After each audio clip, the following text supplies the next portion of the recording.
गरीब जेठानी और अमीर देवरानी। अरे माँ जी, मैं कह रही थी क्यों ना आप अब मेरे लिए मेरी कोई साथी ले आओ। मेरे कहने का मतलब ये है कि क्यों ना आप मेरे लिए मेरी देवरानी ले आओ। मेरे बेचारे देवर कब से कुंवारे बैठे हैं। बहू, वैसे तो सही कहती है, इस घर को एक देवरानी की जरूरत है और मेरे बेटे रोहित को एक पत्नी की। अब इसकी उम्र हो गई है तो हमें इसके बारे में भी सोचना चाहिए। अरे आप लोगों को परेशान होने की कोई जरूरत नहीं है, मैंने लड़की ढूंढ रखी है। अरे वाह देवर जी, आप तो बहुत तेज निकले। जरा दिखाओ तो सही हमारी देवरानी की फोटो हमें। रोहित सुप्रिया को और अपनी माँ को अपनी पसंद की लड़की की फोटो दिखाता है, जिसे देखते ही सुप्रिया और अनुराधा उसे पसंद कर लेते हैं। माँ, श्रेया एक अमीर खानदान की लड़की है, पता नहीं हमारे साथ इस गरीब खाने में रह पाएगी या नहीं। तू चिंता क्यों करता है, अमीर है तो और अच्छी बात है, हम उसे हमारे साथ रहने के लिए तैयार कर लेंगे और फिर अगर वह हमारे रंग में नहीं ढल पाई तो हम ही उसके रंग में ढल जाएंगे। उस दिन के बाद से अनुराधा रोहित के रिश्ते की बात को आगे बढ़ाती है, जिसके चलते कुछ ही दिनों में रोहित और श्रेया की शादी हो जाती है। शादी के पहले दिन जब श्रेया का घर प्रवेश होता है तो वो अपनी सास को उल्टे जवाब देने लगती है। ओहो, तुम गरीबों का ये ड्रामा कभी खत्म नहीं होता। अरे तुम्हें तो ये सोचना चाहिए कि शादी होने के बाद मियाँ बीवी को थोड़ा समय दे दें, और तुम हो कि ये फालतू की रस्में पूरी करने के चक्कर में लगे रहते हो। अरे श्रेया, ये किस तरह तुम मेरी माँ से बात कर रही हो? अरे कोई नहीं बेटा, लगता है बहू ज्यादा थक गई है। एक काम कर सुप्रिया, अपनी देवरानी को उसके कमरे में ले जा, थोड़ी देर आराम करेगी तो मन शांत हो जाएगा। बहस को आगे न बढ़ाते हुए अनुराधा अपनी बड़ी बहू को छोटी बहू को ले जाने के लिए कह देती है, जिसके बाद सुप्रिया श्रेया को उसके कमरे में छोड़ आती है। देखते ही देखते रात हो जाती है और सभी लोग अपने कमरों में आराम से सो जाते हैं। अगले दिन जैसे ही सवेरा होता है, अनुराधा अपनी छोटी बहू को आवाज लगाती है। अरे बहू, ओ छोटी बहू, अरे कहाँ हो तुम? अरे तुम्हारी आज पहली रसोई की रस्म है और अभी तक तुम सो रही हो क्या? तुम्हें घर का कोई काम नहीं दिखाई दे रहा? श्रेया गुस्से से आग बबूला होती है और अपनी सास के पास आकर उनसे कहती है, अरे क्यों इतनी सुबह सुबह मेरे कान के ऊपर चिल्ला रही हो? आखिर क्या बात है? मैं तो बस इतना कह रही थी बहू। कुछ कहने की कोई जरूरत नहीं है, मैं आपको पहले ही बता देती हूँ, मैं इस घर में नौकरानी बनकर बिल्कुल नहीं आई हूँ। आप तो जानती ही हो मैं कितने अमीर आदमी की बेटी हूँ, मैं कोई काम नहीं करूंगी। ऐसा कहने के बाद श्रेया अपनी तानाशाही दिखाते हुए अपने कमरे में चली जाती है। ये सब सुप्रिया देखती है तो उसे बहुत बुरा लगता है और वो अपनी सास अनुराधा के पास आती है और उससे कहती है, माँ जी देखिए, बेशक से श्रेया अमीर घराने से होगी, लेकिन उसे इस घर के तौर तरीकों को सीखना चाहिए और आप उसे कुछ कहती ही नहीं हो। अरे बहू, तू अपना मुंह बंद रख, तू गरीब घर की है, तुझे क्या पता अमीरों के कितने चोचले होते हैं। और फिर अभी उसे गरीबों के साथ रहने का सलीका आता नहीं है, धीरे धीरे वो हमारे रंग में ढल जाएगी। अपनी सास और अपनी जेठानी को एक साथ बातें करते हुए श्रेया देख लेती है, जिसके बाद उसे अपनी जेठानी मन ही मन बहुत बुरी लगने लगती है। मेरी जेठानी की इतनी हिम्मत कि वो मेरी सास को मेरे बारे में भड़का रही है, लेकिन मैं ऐसा होने नहीं दूंगी। मैं इन्हें इस घर से निकाल कर ही रहूंगी, फिर चाहे कुछ भी हो जाए।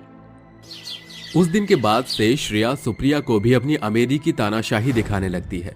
वो एक दिन सुप्रिया से कहती है, अरे जेठानी जी, यहाँ बैठी हुई क्या कर रही हो? कुछ नहीं, बस कल मेरे बच्चों का एग्जाम है, उनको एग्जाम के लिए तैयार कर रही हूँ। अरे ये सब छोड़ो, मेरे सर में बहुत ज्यादा दर्द हो रहा है, जल्दी से मेरे लिए एक कप कॉफी बना कर ले आओ। क्या तुम्हें दिखाई नहीं दे रहा? मैं अपने बच्चों को पढ़ा रही हूँ और एक कप कॉफी तो तुम खुद भी बना सकती हो। लगता है तुम ऐसे नहीं मानोगी, मुझे कुछ और ही इंतजाम करना होगा तुम्हारा। ऐसा कहने के बाद वो अपनी सास को आवाज लगाकर बुला लेती है, जिसके बाद अनुराधा सुप्रिया से कहती है, अरे सुप्रिया बहू, क्यों परेशान कर रही है अपनी देवरानी को? जा जाकर एक कप कॉफी बना दे, और वैसे भी एक कप कॉफी बनाने में कौन सा तुझ पर पहाड़ टूट पड़ेगा। अपनी सास के बदलते रंग देखकर सुप्रिया हैरान रह जाती है, जिसके चलते वो चुपचाप रसोई में चली जाती है और कॉफी बनाने लगती है। ऐसे ही श्रेया धीरे धीरे अपनी सास और जेठानी दोनों को बहुत ज्यादा परेशान करने लगती है। एक दिन वो अपने मन ही मन सोचती है, क्यों ना मैं अपनी जेठानी को इस घर से निकलवा दूं उसके बाद तो इस पूरे घर पर मैं ही राज करूंगी। ऐसा सोचने के बाद श्रेया अपने सारे गहने सुप्रिया की अलमारी में रख देती है और उसके ऊपर चोरी का इल्जाम डाल देती है। माँ जी, मेरी बातों का विश्वास मानो, मैंने चोरी नहीं की। अरे सुप्रिया बहू, तुझे अपनी बहू बोलते हुए भी मुझे शर्म आती है। इससे अच्छा तो मैंने तेरी शादी अपने बड़े बेटे से करवाई ही ना होती। तेरी गलती की कोई माफी नहीं है, अभी के अभी मेरे घर से निकल जा। ऐसा कहने के बाद अनुराधा सुप्रिया को धक्के मारकर घर से बाहर निकाल देती है, जिसके बाद बेचारी सुप्रिया अपने दोनों बच्चों के साथ सड़क पर चलती जाती है। माँ, मुझे बहुत जोरों से भूख लगी है। माँ, मुझे भी बहुत जोरों से भूख लगी है। सुबह से श्रेया चाची ने हम दोनों को खाने के लिए कुछ भी नहीं दिया। चिंता मत करो बच्चों, मैं तुम्हारे खाने का कोई जुगाड़ करती हूँ। सुप्रिया चलते चलते बड़े पाइपों के पास जाती है जहाँ पर कूड़ा खत्ता भी बना हुआ था। सुप्रिया अपने पास बचे हुए कुछ पैसों से अपने बच्चों के लिए खाना ले आती है और उन पाइपों में बैठ जाती है और अपने बच्चों के साथ खाना खाकर वहीं सो जाती है। ऐसे ही धीरे धीरे कुछ दिन बीत जाते हैं। वहीं दूसरी तरफ श्रेया सुप्रिया के जाने के बाद अपनी सास को भी घर से निकाल देती है। अनुराधा चलते चलते सुप्रिया के पास पहुंच जाती है। अरे बहू, तुझे क्या बताऊं, श्रेया ने तो मुझे भी घर से निकाल दिया। ये सब उसकी चाल थी। अब वो हमारे घर पर कब्जा करके बैठी है। कोई नहीं माँ जी, आप चिंता मत कीजिए, सब कुछ ठीक हो जाएगा। मेरे पास एक प्लान है। सुप्रिया अनुराधा को अपने प्लान के बारे में बताती है, जिसके बाद वो दोनों वापस अपने घर पहुंच जाते हैं। अरे तुम दोनों फिर से यहाँ इन दोनों कबाड़ी बच्चों के साथ वापस घर लौट आई? ये घर मेरा है, चली जाओ यहाँ से। तभी वहां लेडीज पुलिस आ जाती है और श्रेया को एक जोरदार तमाचा मारती है। अपनी सास और ससुराल वालों को परेशान और उन्हें घर से निकालने के चक्कर में तुम्हें गिरफ्तार किया जाता है। माँ जी, ये सब क्या हो रहा है? इन्हें रोको माँ जी। तभी वहां श्रेया के पिता हरिओम आ जाते हैं। अरे मेरी बेटी शादी के बाद ऐसा करेगी, मैंने कभी सपने में भी नहीं सोचा था। जैसी करनी वैसी भरनी, तुमने हमारी एक नहीं सुनी। तुम्हारे लिए यही ठीक होगा। अपनी सास और जेठानी का ये बर्ताव देख श्रेया को अपनी करनी पर बहुत पछतावा होता है, जिसके बाद वो सबसे माफी मांगती है। आज के बाद मैं ऐसा कभी नहीं करूंगी, मुझे एक आखिरी मौका दे दीजिए। सुप्रिया और अनुराधा दोनों श्रेया को एक आखिरी मौका दे देती हैं, जिसके बाद श्रेया का घमंड हमेशा हमेशा के लिए चूर चूर हो जाता है और वो सबके साथ खुशी खुशी रहने लगती है। देखा दोस्तों, पैसे का घमंड किसी का भी नहीं टिकता है। रुक्मणी अपने 5 बेटों की कुंडली ले जाकर पंडित को देती है और कहती है, पंडित जी, जरा देखकर बताइए कि आपके पास मेरे बेटों के लिए कोई अच्छा रिश्ता है या नहीं, क्योंकि मैं कितने समय से अपने बेटों के लिए लड़कियां ढूंढ रही हूँ, उनका कहीं रिश्ता ही नहीं बन पा रहा है। पंडित रुक्मणी के हाथों से कुंडलियां ले लेता है, जिसके बाद पंडित मुस्कुराते हुए रुक्मणी से कहता है, अरे बहन जी, चिंतित होने की कोई बात नहीं है। आपके 5 बेटों के नसीब में बहुत अच्छी पत्नियां लिखी हैं और सभी सर्वगुण संपन्न 36 गुणों वाली हैं। दरअसल बात यह है कि उन 5 बहुओं का आपके घर में अच्छा खासा दबदबा होगा और एक दिन आने पर आपके जीवन के सभी संकट भी आपकी बहू ही दूर करेंगी। पंडित की बातें सुनकर रुक्मणी वापस अपने घर लौट आती है, जिसके बाद कुछ ही दिनों में उसे एक ही घर की गरीब लड़कियों का अपने बेटों के लिए रिश्ता आता है। रुक्मणी को वो 5 बहनें पसंद आ जाती हैं और वो अपने 5 बेटों से उन 5 की शादी करवा देती है। अरे आओ आओ, आज तुम 5 का मेरे घर में गृह प्रवेश है, तुम्हारा इस घर में स्वागत है। रुक्मणी अपनी बहुओं को स्वागत करती है। उसकी 5 बहू मुस्कुराती हुई घर में आ जाती हैं। अरे वाह, तो तुम 5 इतने गरीब हो, लेकिन तुम्हारे माता पिता ने तुम्हें खिला पिला कर खूब मोटा और तंदुरुस्त कर रखा है। अरे माँ जी, ये तो हमारी खानदानी निशानी है, हमारे परिवार में सभी लोग मोटे और तंदुरुस्त हैं। अनामिका की ये बात सुनने के बाद रुक्मणी उन्हें घर में बुला लेती है और आगे की रस्में शुरू करती है। सारी रस्में खत्म होने के बाद रुक्मणी की 5 बहुएं अपने अपने कमरों में आराम करने के लिए चली जाती हैं। अगले दिन से रुक्मणी की 5 बहू उसके घर की सभी जिम्मेदारियों को अच्छे से संभाल लेती हैं। लेकिन उसकी 5 बहू खाने पीने में बहुत तेज थी, जिसके चलते उसके घर का राशन बहुत जल्दी खत्म हो जाता है। हे भगवान, ये क्या, घर का राशन 1 हफ्ते में ही खत्म हो गया। अरे ऐसे कैसे घर चलाओगी तुम 5? अरे माँ जी, आप ये कैसी बातें कर रही हैं? अगर हम खाएंगे पिएंगे नहीं तो फिर कैसे रहेंगे? जितनी हमारी खुराक है हम उतना ही खाते हैं। अरे माँ जी, चिंता क्यों करती हो? आपके घर में तो भरपूर राशन है, राशन की कमी थोड़ी है। और अगर खत्म भी हो गया है तो क्या हुआ? आपके पांचों बेटे मिलकर कितना कमाते हैं, वो घर में राशन भर देंगे। मैंने राशन लाने के लिए उन्हें बोल दिया था, आज शाम तक राशन आ जाएगा। ऐसा कहने के बाद रुक्मणी की पांचों बहू अपने घर के कामों में लग जाती हैं। वहीं रुक्मणी अपनी पांचों बहुओं के ऐसे जवाब सुनकर हैरान रह जाती है। देखते ही देखते कुछ समय बीत जाता है, जिसके चलते रुक्मणी की पांचों बेटों की नौकरी छूट जाती है और घर में राशन भी खत्म हो जाता है। अरे मुझे तो पता ही था तुम पांचों एक ना एक दिन मेरे घर को खाली करके ही रहोगी। देखा, मेरे पांचों के पांचों बेटों की नौकरी छूट गई और घर में अब राशन भी नहीं है। बताओ अब हम लोग क्या खाएंगे? अरे माँ जी, चिंता मत करो, सब कुछ ठीक हो जाएगा। मैं देखती हूँ, जो घर में बचा कुचा है मैं उसी को बना लेती हूँ। बहुत जोरों से भूख लगी है। हाँ, जाओ जाओ और बनाओ, और सबसे पहले अपना पेट भर लेना। तुम पांचों इतना खाती हो, और खा खा के मेरे पूरे घर का राशन खत्म कर दिया है। अरे तुम्हें जरा भी शर्म नहीं आई ऐसा करते हुए? रुक्मणी की ऐसी बातें सुनकर उसकी पांचों बहू अपना सर नीचे कर लेती हैं और कुछ नहीं कहती, जिसके बाद रुक्मणी उन्हें जली कटी बातें सुनाकर वहां से चली जाती है। ऐसे ही धीरे धीरे अब उनकी बहुत ज्यादा हालत खराब हो जाती है। हे भगवान, और कब तक भूखा रहना पड़ेगा?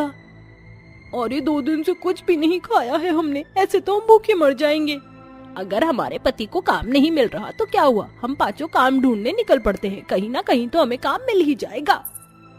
रुक्मणी की पांचों बहू काम ढूंढने के लिए निकल जाती हैं। दिन भर यहाँ से वहां धक्के खाने के बाद भी उन्हें कोई काम नहीं देता, जिसके चलते वो बहुत ज्यादा थक जाती हैं। बस बस, अब मुझसे और नहीं चला जा रहा। अब हमें वापस घर चलना चाहिए, वैसे भी शाम होने वाली है। हाँ, वैसे भी इतनी मेहनत के बाद हमें कहीं भी कोई काम नहीं मिला, फिर हम करे भी तो क्या करें? घर जाने के अलावा हमारे पास और कोई चारा नहीं है। पांचों वो मायूसी के साथ वापस अपने घर की तरफ लौटने लगती हैं। तभी उन्हें साइकिल पर एक आदमी माइक में चिल्लाते हुए बोलता नजर आता है। आइए आइए, हमारे गांव में आ गया है WWE मैच, जिसमें सास की मार और बहू की तकरार देखी जाएगी। अरे जो मुस्तंडी मर्दानी जीतेगी उसको जीतने पर पूरे 1 लाख रुपए का इनाम दिया जाएगा। WWE में आइए आइए, हमारे गांव में आ गया है WWE। उस आदमी को ये अनाउंसमेंट करते हुए वे पांचों देख लेती हैं और आपस में बातें करने लगती हैं। अरे वाह, ये तो कमाल हो गया, जीतने वाली महिला को पूरे 1 लाख रुपए का इनाम दिया जाएगा। तो फिर क्यों ना हम इस मैच को खेलें और पैसा जीतकर अपने घर की परेशानियों को दूर करें। हाँ, सही कहा तुमने, वैसे ये आइडिया बुरा नहीं है। वो पांचों साइकिल वाले को रोककर उससे रेसलिंग का एड्रेस ले लेती हैं, जिसके बाद वो पांचों अपना नाम रेसलिंग में लिखवा लेती हैं और अगले दिन उनका कंपटीशन होता है। अगले दिन जैसे ही वो पांचों WWE की रेसलिंग में पहुंचती हैं, उनके सामने 5 मर्दानी सास खड़ी होती हैं। अरे जरा देखो तो सही उन 5 सास को, 5 मर्दानी एकदम तंदुरुस्त है। अगर हमारे ऊपर बैठ गई तो हमारा दम निकाल देंगी। अरे हम मर्दानी किसी से कम नहीं है, हम उन्हें उठा उठा कर पटकेंगी। एक तरफ पांचों बहू पांचों रेसलिंग की सास को देखकर घबरा रही होती हैं, तो दूसरी तरफ रेसलिंग की पांचों अमीर सास उन्हें देखकर मजाक उड़ाने लगती हैं।